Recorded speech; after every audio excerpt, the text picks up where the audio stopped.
शुरुआत में हम एक फिशमैन को देखते हैं जो समुद्र में मछलियाँ पकड़ने के लिए जाता है, लेकिन इसका जाल किसी चीज के साथ फंस जाता है। वो जाल को छुड़वाने के लिए समुद्र में डाइव करता है, लेकिन ढेर सारी मछलियाँ इसका गिराव कर लेती हैं, जिसके कारण वह बाहर नहीं निकल पाता। इसके बाद हम एक यंग महिला चार्ली को देखते हैं जो लाइट हाउस में डाटा कलेक्ट कर रही होती है। तभी इसे अचानक एक अजीब तरह का सिग्नल मिलता है। यह सिग्नल देखने के लिए इसे समुद्र में जाना पड़ता है और वो सिग्नल बॉक्स को लेने के लिए समुद्र में जंप लगा देती है, जहां से जाल में लिपटा हुआ सिग्नल बॉक्स मिलता है। इसी समय कनाडा में बहुत अजीब सी घटनाएं घटने लगती है, जहां हम एक व्यक्ति लियोन को देखते हैं जो वेल्स का रिसर्चर होता है। इसे समुद्र के करीब बुलाया जाता है, जहां एक विशालकाय मछली बीच के किनारे पर मरी हुई दिखाई देती है। लिन जब इसकी बॉडी को एग्जामिन करता है तो इसे पता चलता है कि इस पर काफी घाव लगे हुए हैं। इसके बाद लियोन इस एरिया के फिशमैन से मिलता है। फिशमैन इसे बताते हैं कि इस मछली ने इन पर हमला किया था, जिसके कारण इसकी बोट नष्ट हो गई थी और खुद की जान बचाने के लिए इसे इस मछली को मारना पड़ा। लियोन इस फिशमैन की बात पर यकीन नहीं करता, क्योंकि वेल्स ऐसा बर्ताव नहीं करती, लेकिन इसका कॉलीग बताता है कि यह फिशमैन झूठ नहीं बोल सकता।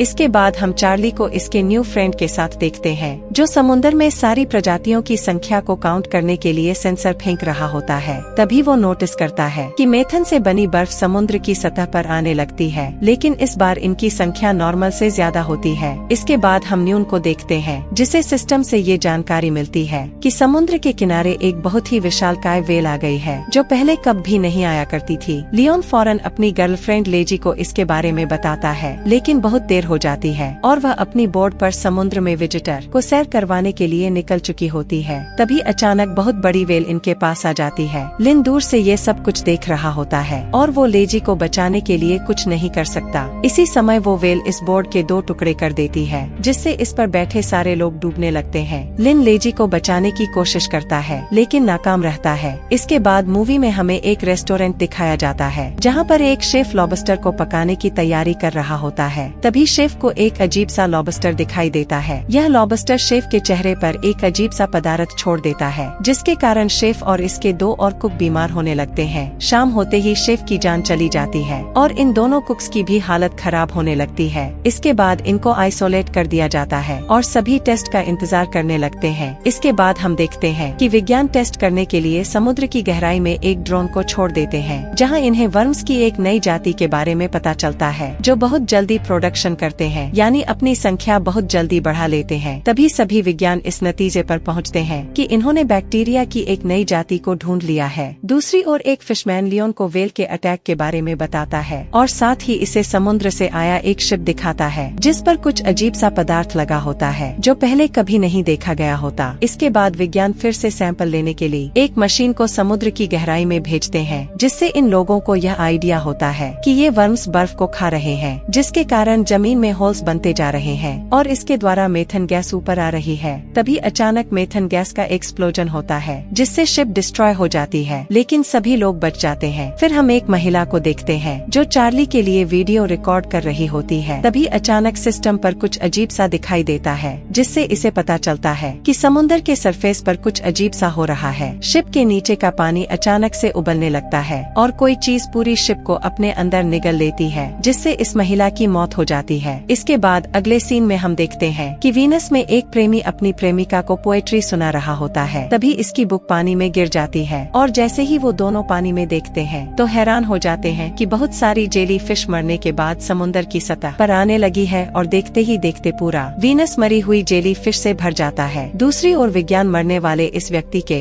डेड बॉडी को टेस्ट करते हैं, जिससे इन्हें यह आइडिया होता है कि यह बैक्टीरिया इन इंसानों के ब्लड सेल्स को खाकर अपनी भूख मिटाते हैं और इन्हें यह भी पता चलता है कि इस रेस्टोरेंट में और भी बहुत सारे लोगों की जान चली गई है। इसके बाद लिन विज्ञान महिला से कहता है कि इसे वेल के शरीर को टेस्ट करने का मौका दिया जाए। लियोन जब वेल के शरीर को टेस्ट करता है तो वेल के दिमाग से इसे फिर से अजीब सा वही पदार्थ मिलता है, जिसे चेक करने के लिए अब लैब में भेज दिया जाता है। दूसरी ओर हम देखते हैं कि एक और व्यक्ति बैक्टीरिया का शिकार हो जाता है और भी बहुत सारे लोग इस बैक्टीरिया से मरने लगते हैं, क्योंकि इस रेस्टोरेंट का पानी पूरे शहर में फैल जाता है, जिससे और भी लोग इफेक्टेड होते हैं। इसके बाद लियोन को वेल अटैक के कुछ आनक मिलते हैं, जिससे इसे यह जानकारी मिलती है कि वेल्स कहीं पर माइग्रेट कर रही है। लियोन बोर्ड पर बैठकर इस जगह पर पहुंच जाता है और इसके बाद वह समुद्र में डाइव करता है, जहाँ बहुत सारी वेल्स गहरी नींद में सो रही होती हैं। लियोन इनमें से एक वेल पर कैमरा लगाने में सफल हो जाता है।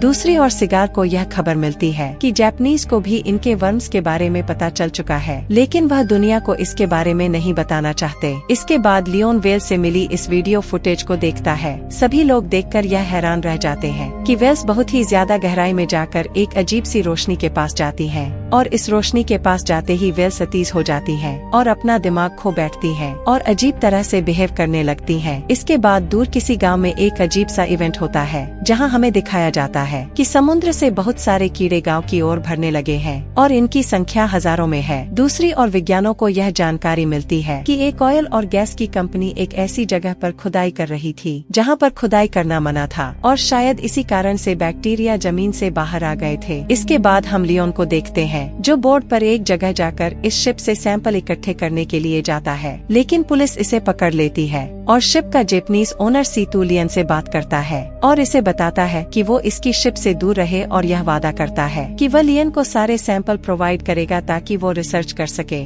इसके बाद अगले सीन में हम देखते हैं कि चार्ली को अपनी फ्रेंड का भेजा हुआ वो वीडियो मैसेज मिलता है, जिसे देखकर वह काफी ज्यादा परेशान हो जाती है और इसके हाथ कांपने लगते हैं। जैसे ही वो इस वीडियो को गौर से देखती है तो इसे शिप की विंडो में से अजीब सी रोशनी दिखाई देती है। इसके बाद समुद्र से आए हुए कीड़ों को लैब में लाया जाता है और साइंटिस्ट को इन कीड़ों से वही पदार्थ मिलता है जो इंसानी खून का प्यासा होता है। उधर चार्ली वीडियो को अच्छे से देख रही होती है ताकि कोई सुराग मिल पाए, और तभी इसे वीडियो में से एक अजीब सी आवाज सुनाई देती है। चार्ली इस आवाज को पहचानती है और समुद्र से आई हुई आवाजों से मैच करने की कोशिश करती है, और यह देखकर हैरान हो जाती है कि इस वीडियो से आई हुई आवाज इस दिन समुद्र से मिली आवाजों से मेल खाती है। चार्ली वीडियो सैंपल्स को लेबोरेटरी में सेंड करती है, जिसे सुनने के बाद लेबोरेटरी के हेड चार्ली को बताती है कि ये सिर्फ कुछ आवाजें हैं और इनका इन बैक्टीरिया से कोई भी लेना देना नहीं है। वो चार्ली से कहता है कि इसे अपना काम कंप्लीट करके लाइट हाउस को शट डाउन कर देना चाहिए और अजीब अजीब सी बातें बनाने की बजाय अपने काम पर ध्यान देना चाहिए। लेकिन थोड़े ही समय के बाद इसका गुस्सा ठंडा हो जाता है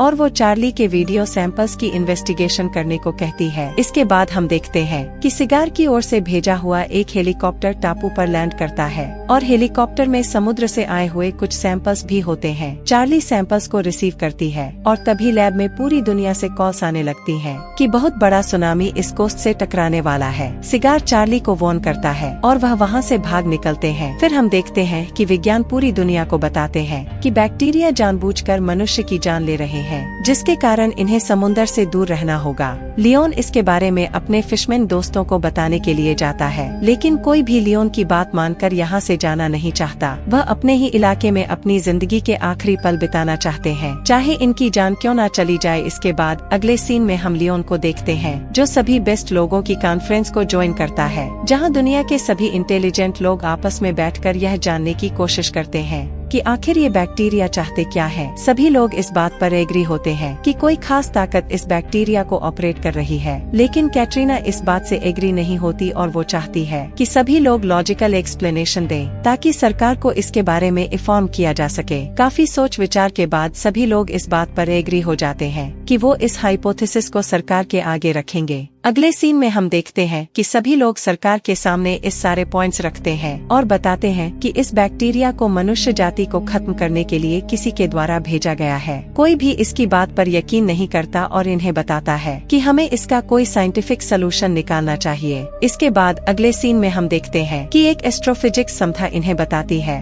कि वह जो कुछ भी बता रहे हैं वो सब कुछ सच है, क्योंकि इसे भी इस प्रकार की रिकॉर्डिंग्स अंटार्कटिका से मिली थी। वो बताती है कि वहाँ से इसे इस तरह की आवाजें सुनने को मिली थी और यह आवाजें किसी तरह की लैंग्वेज है जो हमसे बात करना चाह रही हैं। इसके बाद हम देखते हैं कि एक और व्यक्ति जिसका नाम म्यूफोनो है वो भी इस टीम को ज्वाइन कर लेता है और इनकी मदद करने के लिए एग्री हो जाता है और इसे भी सिगार की थ्योरी पर यकीन होने लगता है। इसके बाद सभी लोग इकट्ठे होकर यह फैसला करते हैं कि वो इस दुनिया को इस बैक्टीरिया से बचाने की कोशिश करेंगे, जिसके लिए इन्हें एक ऐसी जगह जाना होगा जहाँ पर यह बैक्टीरिया बहुत पहले से है और कई हजार सालों से निभप रहे हैं, और वो जगह अंटार्कटिका के बीचों बीच है। इसके बाद हम देखते हैं कि सभी लोग अपने परिवार से मिलने के लिए अपने अपने घर चले जाते हैं, जहाँ इनके घर वाले इन्हें वहाँ जाने से रोकते हैं। लेकिन सभी लोग अपने घर वालों को यह बताते हैं कि पृथ्वी को बचाने का इनके पास सिर्फ आखिरी चांस है। वो अपने परिवार वालों को सुरक्षित जगह पर जाने को कहते हैं और इसके बाद इन्हें पता चलता है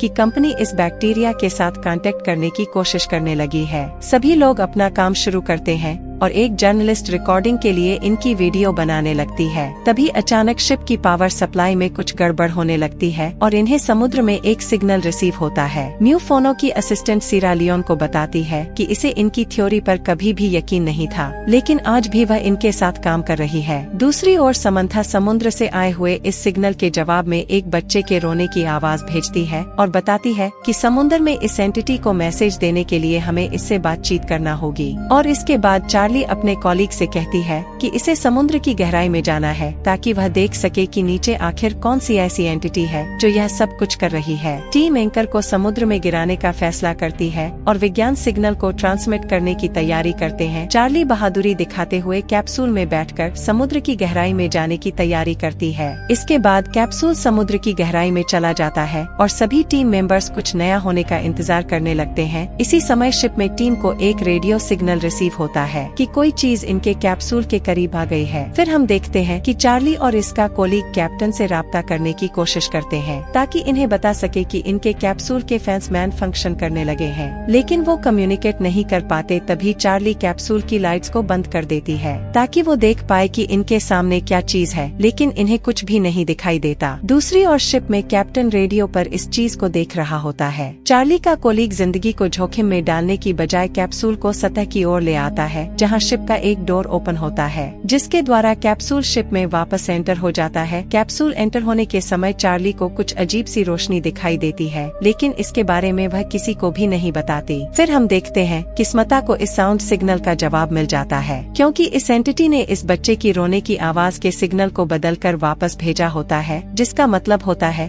कि वह जो कोई भी चीज है हमसे कम्युनिकेट करना चाह रही है। यह जानकारी मिलने के बाद डॉक्टर चेज इस बैक्टीरिया से इन्फेक्टेड हुए लोगों की मदद करना चाहती है और दूसरी ओर लोथर जर्नलिस्ट को बताती है कि इसने समुद्र के नीचे कुछ भी नहीं देखा, वो सब बेकार की बातें थी, क्योंकि लोथर को लगता है कि यह सारा आइडिया ही बेकार है। दूसरी ओर सिंथा इस सिग्नल को कुछ इस प्रकार से बना देती है ताकि वो एंटिटी से बात कर पाए और इसके बाद हम देखते हैं कि जर्नलिस्ट पूल के पास खड़ी होती है, जहां इसे पूल के अंदर एक रोशनी दिखाई देती है। अचानक शिप की लाइट्स और सिस्टम खराब होने लगता है और जैसे ही लाइट्स वापस आती हैं, तो इन्हें पता चलता है कि वो जर्नलिस्ट पूल में कूद गई है। जैसे ही वो इसे पूल से लेकर आते हैं तो इन्हें पता चलता है कि इसके शरीर पर भी कुछ अजीब से पदार्थ मिले हैं। इसी समय समथा सभी लोगों को बताती है कि लाइट्स के जाते ही इन्हें एक लो सिग्नल रिसीव हुआ था और एस्ट्रोफिसिस इस बात को बताती है कि वो सिग्नल इसी शिप के अंदर से रिसीव हुआ है। चार्ली यह सब कुछ सुन रही होती है, लेकिन अपना मुंह नहीं खोलती क्योंकि वह जानती है कि इन्हीं के कारण बैक्टीरिया शिप तक पहुंचा है। इसके बाद लन इस जर्नलिस्ट की बॉडी को देखने आता है, जहां वो देखकर हैरान हो जाता है कि इसकी बॉडी पर अजीब से निशान पड़ गए हैं। डॉक्टर लियोन और सैरा को इनकी मदद करने को कहती है ताकि इस बॉडी से सैंपल ले सके। जैसे वो सैंपल लेता है तो इन्हें पता चलता है कि ये एंटिटी इस जर्नलिस्ट की बॉडी के सेल्स के साथ खुद को मर्ज कर रही थी, यानी वह अपने साथ इसको मिला रही थी और कुछ और ही बनाने वाली थी। इसी समय चार्ली भी सच बता देती है कि इनके कैप्सूल के साथ यह बैक्टीरिया इनकी शिप तक आया है। इसके बाद समथा इस एंटिटी से बात करने के लिए एक खास तरह का साउंड मैसेज तैयार करती है, जिससे मानव जाति जमीन पर कैसे पनपती रही और कैसे बंदर से इंसान बन गए, यह इस बात की जानकारी होती है। दूसरी ओर चार्ली इस पूल के करीब चली जाती है, हालांकि वहां पर जाना मना होता है। चार्ली जैसे ही पूल के पास आती है, पूल फिर से ग्लो होने लगता है और इसमें चार्ली को रोशनी से बने हुए अजीब तरह के जीव दिखाई देते हैं। इसी समय समथा को इस एंटिटी की ओर से एक सिग्नल वापस रिसीव होता है और इस बार वह एक तस्वीर के रूप में जवाब देती है। अगले सीन में हम देखते हैं कि म्यूफोनो का हेलीकॉप्टर शिप में लैंड होता है, क्योंकि वह इकट्ठे की गई जानकारी को देखना चाहता है। सभी लोग म्यूफोनो को और बाकी लोगों को इस पूल से ली गई फुटेजेस और सिग्नल के मिले हुए मैसेज दिखाते हैं। एस्ट्रोफिजिक्स सभी लोगों को बताते हैं कि इस एंटिटी ने समुद्र की गहराई से एक बहुत बड़े यूनिवर्स की तस्वीर दी है और इनका मानना है कि यह एंटिटी मानव जाति से भी पहले इस पृथ्वी पर रही है और यह एंटिटी चाहती है कि समुद्र को अकेला छोड़ दिया जाए और इनके एनवायरनमेंट को डिस्ट्रॉय ना किया जाए, तो दोस्तों यहाँ पर साइंटिस्ट को एक अच्छी खबर मिलती है कि वो एंटिटी से वार्तालाप कर सकते हैं ताकि इससे नेगोशिएट किया जा सके। और दूसरी ओर डॉक्टर चेस इस बैक्टीरिया को डिस्ट्रॉय करने के लिए एक्सपेरिमेंट कर रही होती है। इस एक्सपेरिमेंट में डॉक्टर चेस इस बैक्टीरिया को मारने की ड्रग तैयार कर लेती है और वैज्ञानिकों से इस बात की परमिशन लेती है कि इन्हें ड्रग को पूल में फेंक कर टेस्ट करना चाहिए। लेकिन सिगार इस बात से एग्री नहीं होता और कहता है कि इससे पहले हमें इस एंटिटी से बात कर लेनी चाहिए और इसके बाद ये फैसला करना चाहिए। डॉक्टर चेस सभी लोगों को इस बात पर एग्री करती है कि वो इस ड्रग को सिर्फ इस पूल में इस्तेमाल करेगी, ना कि सारे समुद्र में। इसके बाद सभी लोग एक्सपेरिमेंट को देखने के लिए अतीत हो जाते हैं और जैसे ही डॉक्टर चीस इस ड्रग को पानी में गिराती है, इसी समय पानी ऊपर की ओर उठने लगता है और एक जोरदार चीख सुनाई देती है, जिसके कारण शिप में कांच की बनी हुई खिड़कियां टूट जाती हैं। कैप्टन सभी लोगों को बताता है कि इस ब्लास्ट के कारण शिप पर कुछ भी काम नहीं कर रहा और वह अंटार्कटिका की ओर अपने आप ही बढ़ते जा रहे हैं। पर दोस्तों इससे आगे और भी बुरा होने वाला था। एक बहुत बड़ी आइसबर्ग शिप से टकराने वाली होती है। इसी समय शिप के आसपास का पानी फिर से ग्लो होने लगता है और वो शिप को इस बर्फ के पहाड़ से टकराने से बचा लेती है और एंटिटी शिप को बर्फीले पहाड़ों के बीचों बीच ले जाने लगती है। कैप्टन इंजन को ऑन करने की बात करता है लेकिन नाकाम रहता है और इस सारी सिचुएशंस का विज्ञानों को दोषी मानता है। अब इस समस्या का सिर्फ एक ही हल हो सकता था और वो था इस एंटिटी से बात करना, क्योंकि कोई भी इतनी ज्यादा मात्रा में ये ड्रग नहीं बना सकता जिससे इस एंटिटी का मुकाबला किया जा सके। तभी सभी लोग फैसला करते हैं कि वो जर्नलिस्ट की बॉडी को पानी में फेंक देंगे। इसी समय चार्ली प्लान बदल लेती है और अपने दिल में वो फ्लूइड इंजेक्ट कर लेती है जो इसे बैक्टीरिया से मिला था, ताकि वो एंटिटी के साथ मर्ज हो सके। पानी में जाते ही चार्ली कैप्सूल का डोर ओपन कर देती है। ऐसा करते ही वो रोशनी शिप को छोड़कर चार्ली की ओर भरती है और लाखों रोशनी चार्ली की बॉडी के इर्द गिर्द चक्कर काटने लगती है और इसकी बॉडी में एंटर होने लगती है। इसके बाद हम देखते हैं कि यह एंटिटी, जिसका नाम आर होता है, चार्ली को पानी से बाहर निकालकर एक आइलैंड तक ले आती है। जैसे ही चार्ली अपनी आंखें खोलती है तो इसकी आंखों का रंग बदला हुआ दिखाई देता है जो गहरे नीले रंग का होता है। और यहीं पर यह सीजन अपने अंत को पहुंचता है। आशा करते हैं कि आपको हमारी एक्सप्लेनेशन काफी पसंद आई होगी। वीडियो को लाइक और चैनल को सब्सक्राइब जरूर करें। धन्यवाद।